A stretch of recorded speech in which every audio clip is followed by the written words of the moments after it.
Hello viewers, বিনোদন জগতের সব খবর নিয়ে আপনাদের সঙ্গে এই মুহূর্তে রয়েছি আমি রিপোর্টার মিলা।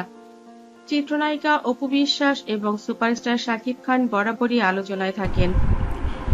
ঢালিউড সুপারস্টার শাকিব খান বাংলাদেশের চিত্র জগৎকে কতটা এগিয়ে নিয়ে যাচ্ছেন সেটা আসলে বলার অপেক্ষায় রাখে না। আমাদের সুপারস্টার ভাইজান সবসময় চেষ্টা করেছেন গত এত বছর ধরে যে নিজেদের জীবনকে, নিজেদের সময়কে কত দূর নিয়ে যাওয়া যায়। তিনি চলচ্চিত্রের জন্য নিজের পরিবার, নিজের সমাজ, নিজের সংসার কোনো কিছুই ভাবেননি। একটা সময় তিনি তার সন্তানকেও অবহেলা শুরু করেছিলেন এবং তার স্ত্রীকে ছেড়ে দিতে চেয়েছিলেন, কারণ তিনি চেয়েছিলেন যে তার ক্যারিয়ারটা যেন নষ্ট না হয়। সুপারস্টার শাকিব খান, যার কথা বলছি, আসলেই ভিন্ন মাপের মানুষ, ভিন্ন মাত্রার মানুষ। তিনি নিজেকে একটু অনেক উঁচুতে নিয়ে গেছেন বাংলা চলচ্চিত্রে। এক নামে তাকে এখন চলচ্চিত্রের যারাই বোদ্ধা রয়েছেন তারা একটা স্বীকার করেন তার গুরুজন যারা রয়েছেন বেঁচে, তারাও যারা অতীতে ছিলেন এখনও আছেন।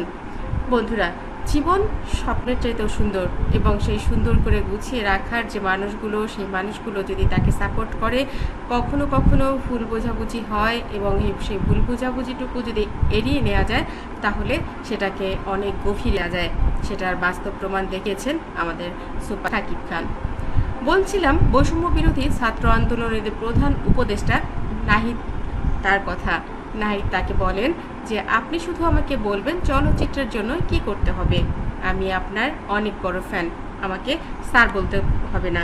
স্যার বললে আমি অবশ্যই কষ্ট পাবো। আমাকে বলতেই পারেন, আমি আপনার অনেক জুনিয়রই হব।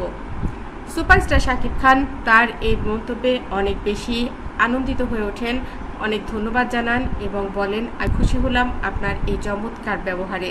এরকমটা প্রত্যেকটা মানুষের জন্য বজায় থাকুক, এটাই আমি আপনার কাছে আশা করব। আগামী সুন্দর একটা ভবিষ্যৎ আমাদের প্রজন্ম যারা আসছেন তারা সততার সাথে, ধৈর্যের সাথে মোকাবেলা করবেন বলেই আমি বিশ্বাস করি। আমার জীবন থেকেও অনেকটাই শিক্ষা নেবার রয়েছে বলে আমি মনে করি। আমি শুধুমাত্র চলচ্চিত্রকে ভালোবেসে একটা সময় অনেক কিছুর মুখোমুখি হয়েছিলাম এবং সব কিছু আমি কাজ দিয়েই মোকাবেলা করেছি এবং নিজেকে দেখিয়ে দিয়ে প্রমাণ করে দিয়েছি যে নিজে যা চাই, যদি সৎ থাকি, ভালো কাজটুকু যদি করতে পারি, করে যাই, তাহলে একটা সময় আমি আমার কাজের যোগ্য মূল্যায়ন পাবো। হয়তো সময়ের সেটা পুষিয়ে দেবে, সময় আপনাকে অনেক ক্ষত তৈরি করে দেবে, কিন্তু সময় আপনাকে আবার সেই পুরস্কারটাও দেবে নিশ্চয়ই। সুপারস্টার শাকিব খান খুব ভালো একটা কথা এই নাহিদকে বলেছেন। আমরাও চাই যারা এই যে এখন বর্তমান বাংলাদেশটাকে এত অস্থির করে তুলছেন, অস্থিতিশীল করে তুলছেন, সেখানে যারা যোগ্য ব্যক্তি রয়েছেন তারা তাদের হেকমত দিয়ে, তাদের ভালোবাসা দিয়ে, তাদের বোধ বুদ্ধি দিয়ে নিশ্চয়ই দেশটাকে একটা সুন্দর সমাধান, সুন্দর একটা জায়গায় সময়ের গতিতে পৌঁছে দিতে পারবেন, এটাই আমরা আশা করি। কারণ দেশটাকে আমরা সবাই ভালোবাসি। অতীতে যারা ছিল তারাও হয়তো ভালোবাসতো তাদের মতো করেই, কিন্তু সব ভালোবাসার সিস্টেম এক নয় এবং এক হওয়াও উচিত নয়। যেটা সমাজের জন্য ক্ষতিকর সেটাকে ক্ষতি হিসেবেই দেখা উচিত। একজন সাধারণ মানুষ হিসেবে সুপারস্টার শাকিব খান কথাগুলো বলছিলেন। বন্ধুরা, এই কথার মধ্যে অনেক কিছু রয়েছে, আশা করছি আমরা সেটা বুঝতে পেরেছি। আমার চ্যানেলটি ভালো লাগলে লাইক, কমেন্ট, শেয়ার দিন। পরবর্তী পর্ব পেতে সাবস্ক্রাইব করুন।